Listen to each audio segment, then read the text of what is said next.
Major Cartwright to Thomas Hardy, 5 January 1801. I do not agree with many who think it is even now too late so to compose the public mind as to be able to stop at reform instead of driving on to a revolution. The example of France would certainly operate to prevent our thinking of settling things on a totally new bottom. F. D. Cartwright.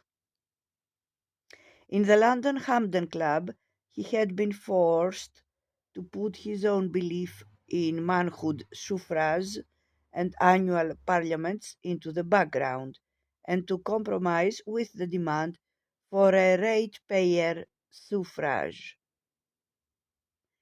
Even so, the Patrician reformers complained at his extravagant opinions and failed even to attend the club's annual dinners, and the major was contemptuous of timid Whiggish reformers.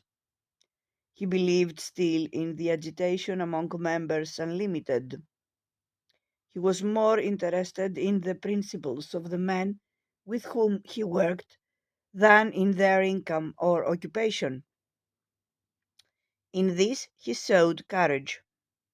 I have recently had communication with persons connected with the disturbed districts, he wrote in May 1812, for turning the discontents into a legal channel favorable to parliamentary reform. They are anxious to have the advice and countenance of our society.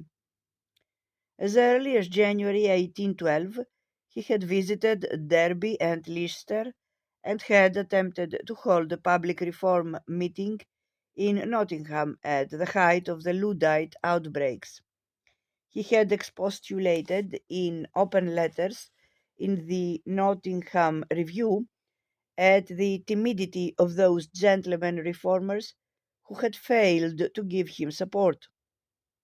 When trade fails and the workman cannot get bread, is not this, sir, a proper time to meet?